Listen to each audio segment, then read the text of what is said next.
گرامی قدر حاضرین و سامعین، انسان کی زندگی سے جو اعمال صادر ہوتے ہیں ان اعمال پر اللہ کی جانب سے فیصلے اترتے ہیں۔ فرد واحد کا عمل، کسی جماعت کا عمل، پوری قوم کا عمل، ایک قبیلے اور خاندان کا عمل، وہ احوال اور حالات کے پیدا کرنے میں مؤثر ہوتا ہے۔ یعنی جس طرح کے اعمال اللہ کے پاس جاتے ہیں اسی طرح کے احوال اللہ کی طرف سے نازل ہوتے ہیں۔ یہ دنیا دار الاسباب ہے، یہاں اللہ جل جلالہ نے ہم سب کو اعمال کے لیے بھیجا ہے، ہمیں اپنی ذات عالی سے تعلق قائم کرنے کے لیے، اپنا مطیع اور فرما بردار بندہ بننے کے لیے محمد رسول اللہ صلی اللہ تعالیٰ علیہ وسلم کی زندگی کی اتباع کرنے کے لیے اللہ نے بھیجا۔ گویا اللہ کی منشا یہ ہے کہ میں نے تمہیں اس دنیا میں پیدا کیا ہے، اس لیے پیدا کیا ہے تاکہ تم میری بندگی اور عبادت کرو۔ یا اللہ، ہم کس طرح سے عبادت کریں، کس طرح سے آپ کی بندگی کریں، کیا اعمال کریں تو آپ راضی ہوں گے، کیا اعمال ہوں گے تو آپ ناراض ہوں گے، اس کے لیے اللہ پاک نے محمد رسول اللہ صلی اللہ تعالیٰ علیہ وسلم کی مبارک زندگی کو ایک نمونہ بنایا ہے، ایک مثال بنایا ہے رسول اللہ صلی اللہ علیہ وسلم کی زندگی کو۔ تم عبادت کر کے مجھے راضی کرنا چاہتے ہو تو محمد رسول اللہ صلی اللہ علیہ وسلم کی زندگی دیکھو۔ تم تجارت کر کے اگر مجھے راضی کرنا چاہتے ہو تو محمد رسول اللہ صلی اللہ علیہ وسلم کی زندگی تمہارے لیے نمونہ ہے۔ تم لوگوں کے ساتھ حسن سلوک کر کے، اچھا کردار اور برتاؤ کر کے مجھے راضی کرنا چاہتے ہو تو محمد رسول اللہ صلی اللہ علیہ وسلم کی زندگی تمہارے لیے نمونہ ہے۔ زندگی کا کوئی شعبہ، کوئی حصہ، کوئی گوشہ ایسا نہیں ہے جہاں محمد رسول اللہ صلی اللہ تعالیٰ علیہ وسلم کی مبارک زندگی کا کوئی نمونہ ہمارے سامنے موجود نہ ہو۔ ہر چیز میں رسول اللہ صلی اللہ علیہ وسلم کی زندگی کی سنت، آپ کا عمل ہمارے سامنے موجود ہے۔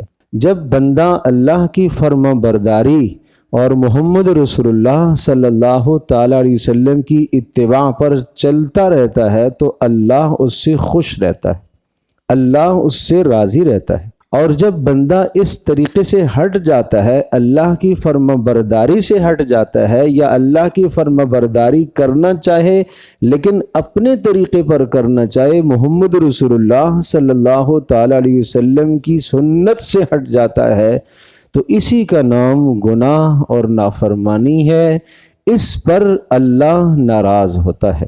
جب اللہ ناراض ہوتا ہے تو چونکہ اللہ مہربان ہے، اللہ کریم ہے، اللہ رحیم ہے، اللہ تبارک تعالیٰ غفار ہے، اللہ تبارک تعالیٰ کی بے پناہ مہربانیاں ہیں، اللہ پاک اپنے بندوں سے، مسلمانوں سے محبت کرتا ہے، اس لیے اللہ پاک ان بندوں کو راہ راست پر لانے کے لیے اوپر سے کچھ سخت حالات پیدا کرتا ہے، جھنجھوڑنے کے لیے کوئی حالات لاتا ہے تاکہ یہ بندہ میری طرف پلٹ آئے، تاکہ یہ میری طرف رجوع کر لے، تاکہ یہ میرا نافرمان بن کر اس کا خاتمہ اگر نافرمانی پر ہو گیا تو یہ آخرت کی زندگی کو تباہ کر دے گا، یہ آخرت میں جہنم کو خرید لے گا۔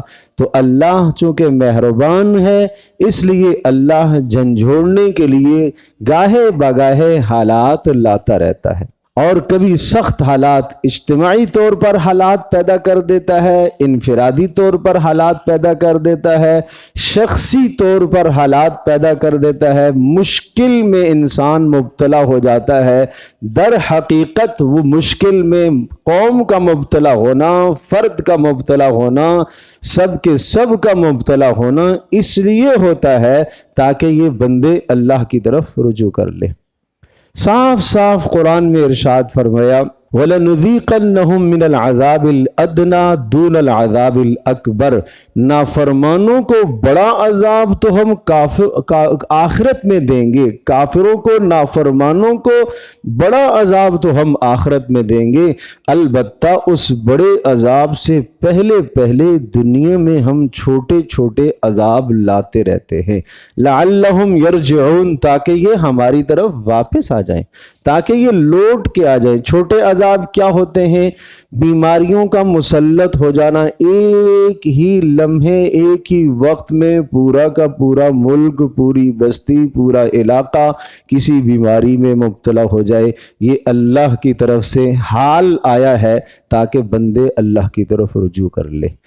قحط سالی میں مبتلا ہو جانا، تنگ دستی میں اور فقر میں مبتلا ہو جانا، مہنگائیوں کا عروج ہو جانا کہ گزر بسر مشکل ہو جائے، حکمرانوں کا ظلم آ جانا، یہ سب چیزیں اللہ کی جانب سے عذاب کی شکلیں ہوا کرتی ہیں۔ قُلْ هُوَ الْقَادِرُ عَلَىٰ أَن يَبْعَثَ عَلَيْكُمْ عَذَابًا مِّن فَوْقِكُمْ أَوْ مِن تَحْتِ أَرْجُلِكُمْ أَوْ يَلْبِسَكُمْ شِيَعًا وَيُذِيقَ بَعْضَكُمْ بَأْسَ بَعْضٍ، سمجھایا کہ سمجھ لو وہ پاک پروردگار اللہ قادر مطلق ہے، تمہارے اوپر سے عذاب بھیجے، نیچے سے عذاب بھیجے۔ عَلَىٰ أَن يَبْعَثَ عَلَيْكُمْ عَذَابًا مِّن فَوْقِكُمْ، اوپر سے عذاب آئے۔ اوپر سے عذاب کیسے آئے گا؟ اوپر سے عذاب یہ آئے کہ وقت پر بارش نہ ہو، قحط سالی میں مبتلا ہو جائے، یا بارش ہو تو اتنی زیادہ ہو جائے کہ وہ رحمت کے بجائے زحمت اور عذاب بن جائے۔ او من تحت ارجلکم، یا نیچے سے عذاب کی شکلیں پیدا ہوں گی، زلزلہ آئے گا۔ یا حضرت عبداللہ ابن عباس رضی اللہ تعالی عنہما ارشاد فرماتے ہیں، اوپر سے عذاب کی شکل یہ ہے کہ اللہ تبارک و تعالی ظالم حکمرانوں کو مسلط کرتے، نیچے سے عذاب کی شکل یہ ہے کہ اللہ پاک ماتحتوں کو، جو آپ کے ماتحت کام کرنے والے لوگ ہیں، اللہ ان کو بددیانت اور خائن کر دے، وہ خیانت کرنے لگے آپ کے ساتھ۔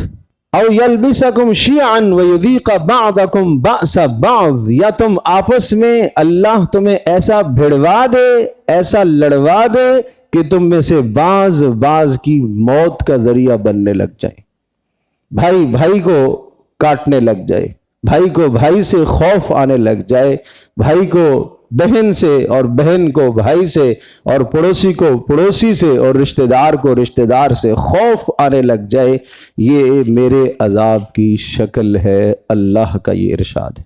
اور پھر سنیے گا، فرمایا وَمَنْ أَظْلَمُ، ظالم جانتے ہو کون ہوتا ہے؟ صرف یہی ظالم نہیں ہے جو کسی کو تھپڑ مار دے، جو کسی کے مال پر ڈاکہ ڈال دے، جو کسی کی عزت کو لوٹے، وہ بھی ظالم ہے۔ آؤ ایک اور ظالم تمہیں بتاؤں، قرآن کی اصطلاح میں ایک اور ظالم بھی ہے جس کو ہم ظلم نہیں سمجھتے، ہم نہیں اس کو ظلم سمجھتے کہ یہ بھی کوئی ظلم ہو سکتا ہے۔ کون ظالم؟ وَمَنْ أَظْلَمُ مِمَّنْ ذُكِّرَ بِآيَاتِ رَبِّهِ ثُمَّ أَعْرَضَ عَنْهَا، اس سے بڑا کوئی ظالم ہو سکتا ہے بھلا جس کو بار بار اللہ کی طرف سے تنبیہ کی گئی ہو، اجتماعی بھی، انفرادی بھی، شخصی بھی، ہر اعتبار سے، لیکن ثم اعرض عنها، لیکن اللہ کی ان تمام تنبیہات سے اس نے سبق نہیں لیا، منہ موڑ لیا۔ ثم اعرض عنها، منہ موڑ لیا، کہتا ہے یہ عذاب تو فلاں وہاں آیا ہے، ادھر تو نہیں آیا، اس عذاب میں تو وہ مبتلا ہے، میں تو نہیں مبتلا، یہ تو ان پر مصیبت آئی ہے، میرے پر تو نہیں آئی ہے۔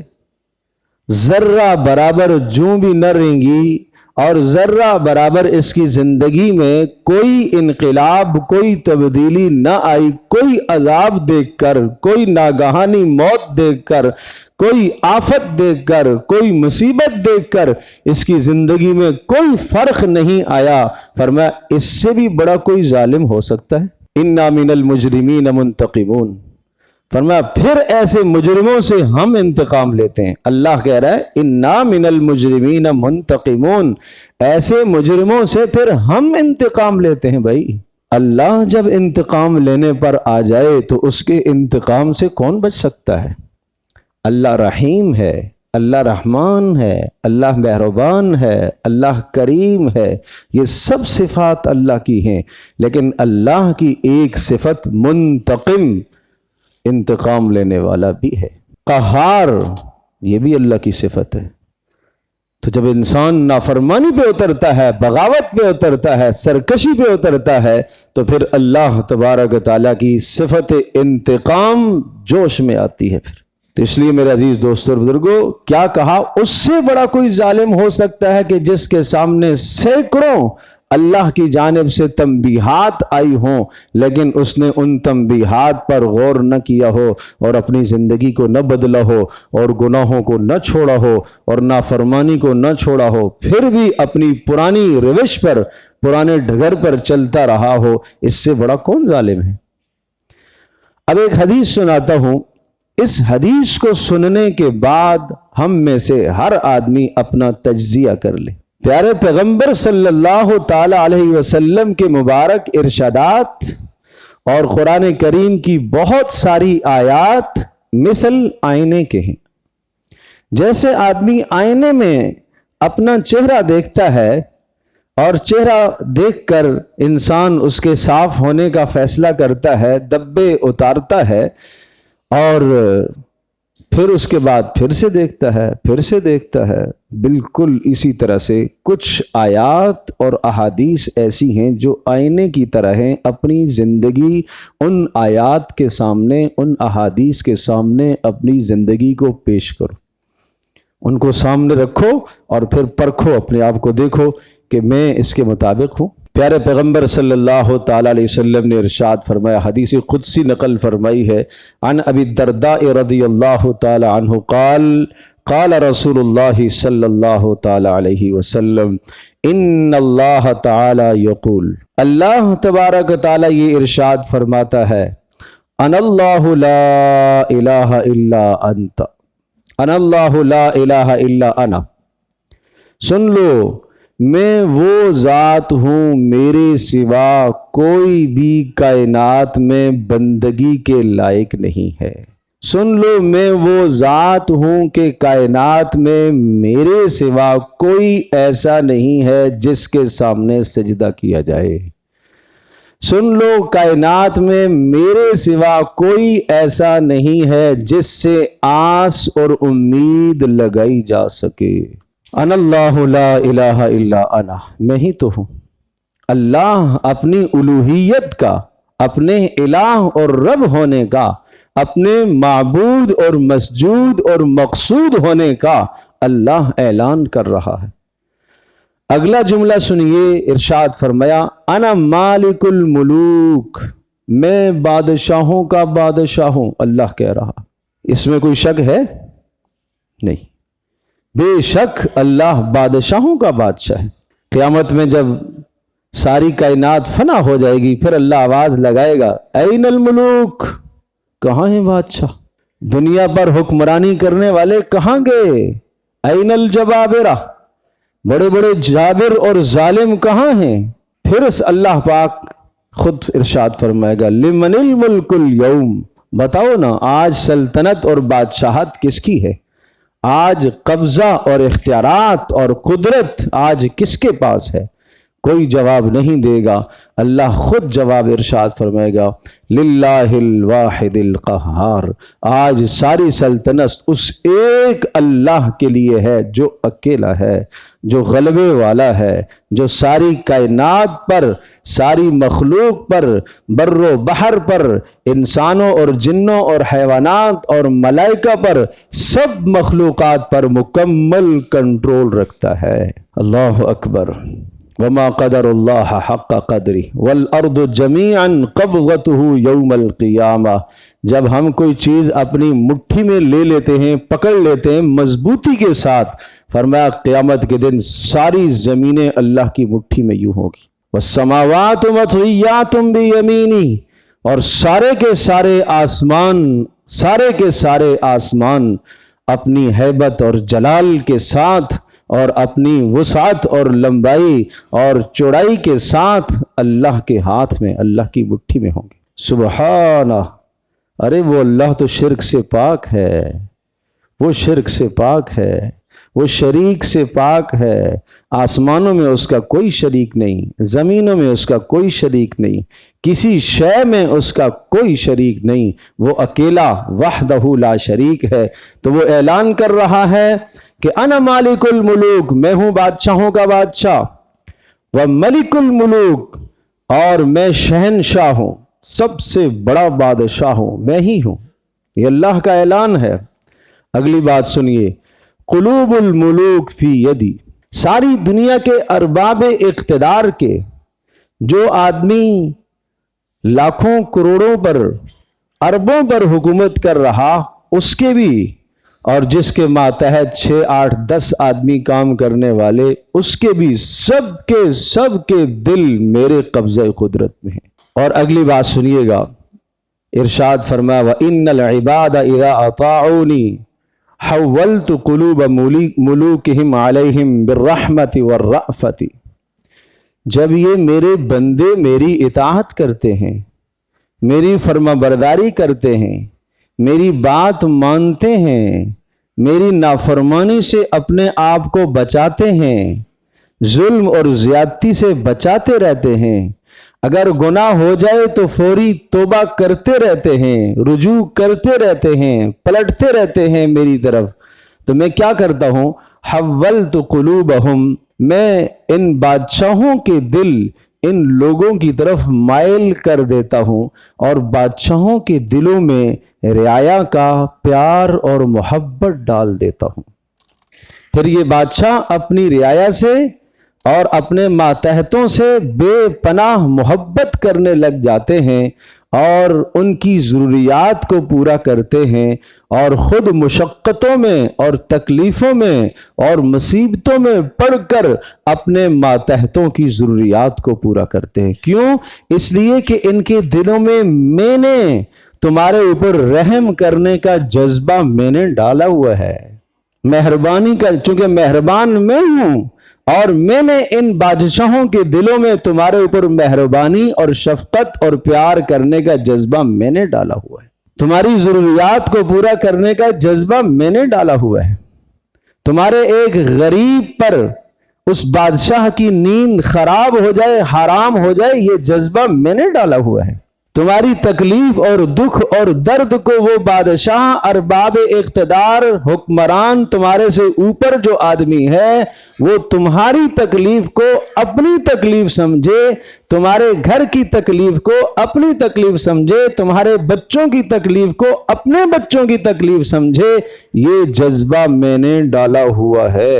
اللہ کہہ رہا یہ جذبہ میں نے ڈالا ہوا ہے۔ یہ کب ڈالتا ہوں؟ جب بندے میری بات سنتے، جب بندے میری بات مانتے ہیں، جب میری اطاعت اور فرما برداری کرتے ہیں، جب میری نافرمانی سے اپنے آپ کو بچاتے ہیں۔ اور پھر ارشاد فرمایا وَإِنَّ الْعِبَادِ إِذَا عَصَوْنِي حَوَّلْتُ قُلُوبَهُمْ بِالسَّخْطَةِ وَالنَّقْمَةِ، اور جب میرے بندے میری نافرمانی کرتے ہیں، میری بغاوت پر آتے ہیں، کھلا نافرمانیاں کرتے ہیں، ایک دوسرے کو نافرمانی کی دعوت دیتے ہیں، اللہ اکبر، اللہ اکبر، کس قدر اللہ کا غصہ، اللہ کا غضب بھڑکتا ہے اس وقت جب کوئی بندہ کسی بندے کو اللہ کی نافرمانی کی طرف تیار کرے، دعوت دے۔ صحابہ نے بڑی حیرانگی سے پوچھا تھا اللہ کے رسول، کیا ایسا بھی ہوگا کہ لوگ نیکیوں کا حکم کرنا چھوڑ دیں گے؟ یہ کیسے ہوگا؟ نیکی کا حکم کرنا اور گناہ سے روکنا چھوڑ دیں گے؟ رسول اللہ صلی اللہ علیہ وسلم نے فرمایا اس سے بھی بد حال ہوگا، برا حال ہوگا۔ اللہ کے رسول اس سے برا حال کیا ہوگا؟ کہ اس سے برا حال یہ ہوگا کہ لوگ لوگوں کو گناہوں کا حکم دیں گے اور نیکیوں سے روکنا شروع کر دیں گے۔ بہت تعجب ہوا صحابہ کو کہ ایسا حال کیسے ہو سکتا ہے، لیکن آج میں اور آپ دیکھ رہے ہیں کیا ایسا منظر نہیں؟ آج نیکیوں سے روکنا اور گناہوں کی طرف دعوت دینا، ہر نت نئے طریقے آتے ہیں، معصیت اور نافرمانی اور الحاد اور کفر کو پھیلانے کے نئے نئے طریقے ایجاد ہوتے، اور ہماری نئی نسل جو اس میں تباہ ہو رہی ہے اور جیسے سیلاب میں خس و خاشاک اور تنکے بہ رہے ہوتے ہیں، ہماری نئی نسل ان فتنوں میں اس طرح سے بہ رہی ہے۔ ہر گناہ کی طرف دوڑ کے جاتے ہیں، مسجد کی طرف آتے ہوئے قدم بوجھل ہوتے ہیں، ہاتھ میں قرآن آئے جی نہیں چاہتا، سارا دن ہاتھ میں موبائل رہے جی لگتا ہے، ماں باپ کے پاس بیٹھنے کو جی نہیں چاہتا، دوستوں کی محفل میں بیٹھ کر تھکتا ہی نہیں ہے۔ یہ کیا چیز ہے؟ یہ دیکھنے کی بات ہے، اپنی زندگی کا احتساب کرنے کی ضرورت ہے، ہم کہاں کھڑے ہیں؟ تو فرمایا جب میرے بندے میری نافرمانی کرتے ہیں تو حولت قلوبہم بالسخطۃ والنقمۃ، تو میں بادشاہوں کے دلوں کے اندر لوگوں پر ظلم اور زیادتی کرنے کا جذبہ میں ڈال دیتا ہوں، بھر دیتا ہوں میں۔ پھر کیا ہوتا ہے؟ فساموہم سوء العذاب، ارباب اقتدار اور حکمران پھر کیا کرتے ہیں؟ وہ بندوں کو ستاتے ہیں، وہ بندوں کو تکلیفیں دیتے ہیں، وہ بندوں کو مصیبتوں میں مبتلا کرتے ہیں، وہ خود عیاشی کرتے ہیں، لوگوں کا خون چوس چوس کر خود عیاشی اور خود مکاری میں مبتلا ہیں، لیکن انہیں بندوں کی کوئی فکر نہیں ہوگی۔ یہ کیوں ہوا؟ اس لیے کہ میں نے ان کے دلوں کے اندر یہ جذبہ برائی کا ڈالا ہے۔ یہ اللہ کا فیصلہ ہے۔ یا اللہ جب ایسے حالات آ جائیں تو پھر ہم کیا کریں؟ حل بتایا ہے، فرمایا جب یہ صورتحال تم دیکھ لو تو فلا تشتغلوا انفسکم بالدعاء علی الملوک، تم بادشاہوں کو گالیاں نہ دینا، اس سے فائدہ کچھ نہیں ہوگا، خلاف نعرے لگانے سے فائدہ کچھ نہیں ہوگا، ان کو برا بھلا کہنے سے، ان کے خلاف اشتہارات دینے سے اور ان کے خلاف تمام کے تمام معاملات کرنے سے کوئی حل نہیں ہوگا۔ حل کیسے ہوگا؟ دیکھو اس دنیا میں دو طرح کی چیزیں، ایک ظاہری اسباب ہوتے ہیں اور دوسرا ان ظاہری اسباب کے پیچھے اللہ کی قدرت اور اللہ کے فیصلے ہوتے ہیں۔ میرے عزیز دوستوں اور بزرگوں، ہمیشہ جو ظاہری تکلیف آ رہی ہے، جو ظاہری پریشانی آ رہی ہے، اس پریشانی کو دور کرنے کے لیے جو عمل آپ اختیار کر سکتے ہیں، جائز اور بہتر تدبیر کر سکتے ہیں۔ میں کیا کہہ رہا ہوں؟ جائز تدبیر آپ کر سکتے ہیں جو اللہ اور اس کے رسول کے فیصلے کے مطابق ہو۔ جائز تدبیر آپ کریں، اس تکلیف کو ہٹانے کی جائز تدبیر کریں، لیکن آپ کا رجوع اللہ کی طرف ہونا چاہیے۔ دو چیزیں نا عرض کیا کہ ایک ظاہری چیز ہے کہ ظاہری سبب آ رہا ہے، یہ ہمیں نظر آ رہا ہے، یہ تکلیف ہمیں دکھتی ہوئی سامنے سے آتی ہوئی نظر آ رہی ہے، تو اس تکلیف کو ہٹانے کے لیے جائز صورت ہم اختیار کریں گے، لیکن ہمارا بھروسہ اس میرے اپنے اس عمل پر اور میری اپنی کوشش پر میرا بھروسہ نہیں ہوگا، بھروسہ میرا اللہ کی ذات عالی پر ہوگا۔ یہ پیارے پیغمبر صلی اللہ تعالی علیہ وسلم کی سیرت ہے۔ آپ علیہ الصلوۃ والسلام نے شدید ترین خطرہ محسوس فرمایا، آپ نے بدر میں خطرہ محسوس کیا، سامنے 1000 کا لشکر، پیارے پیغمبر صلی اللہ تعالی علیہ وسلم کے پاس صرف 313 جان نثار، اسباب و متاع لڑنے کا کچھ بھی نہیں ہے۔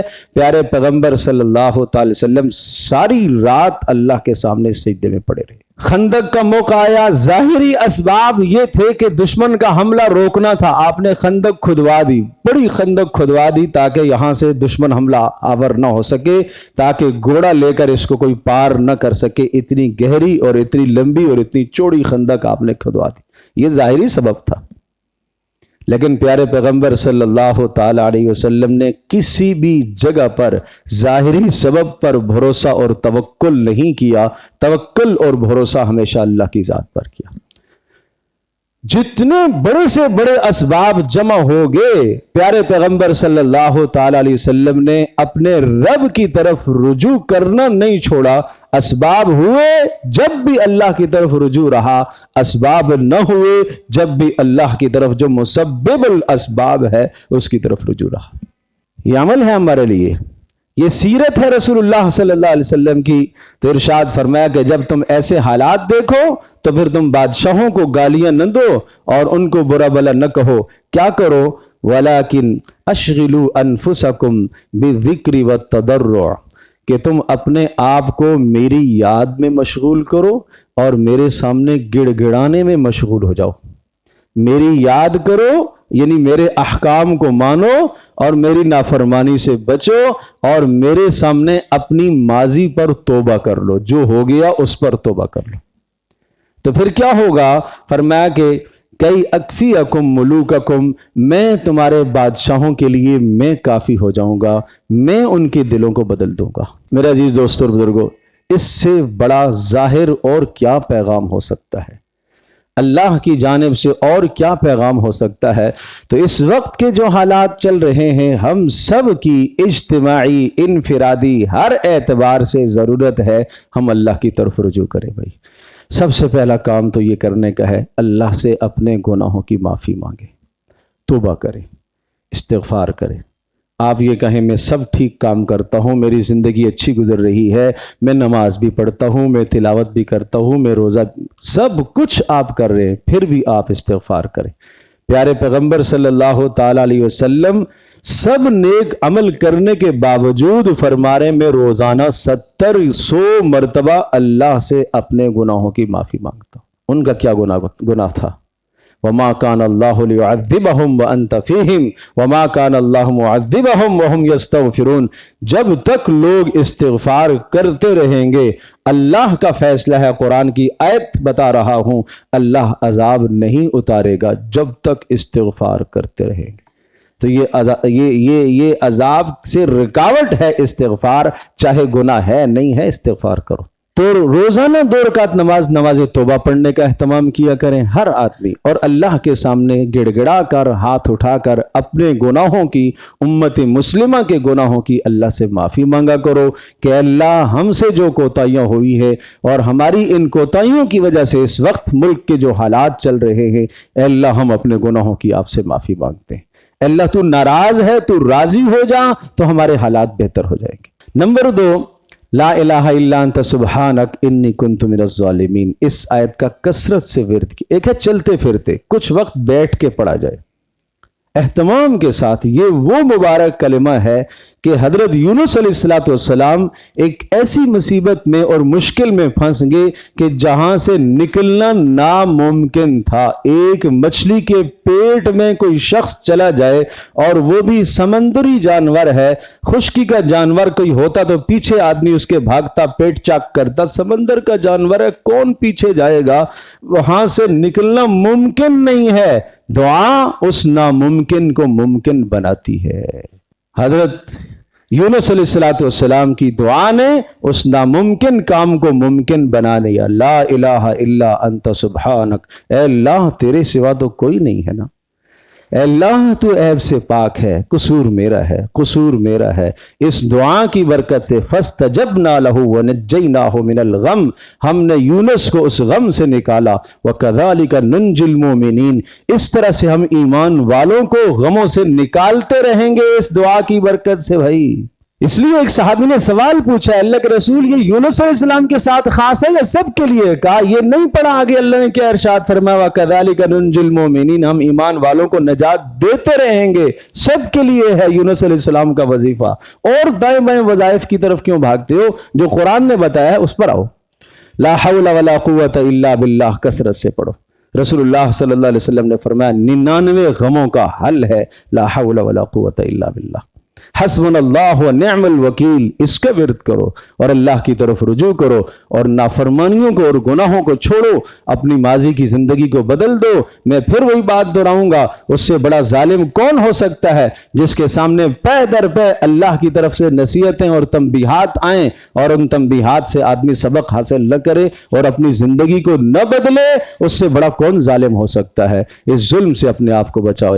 اللہ پاک مجھے بھی آپ کو عمل کی توفیق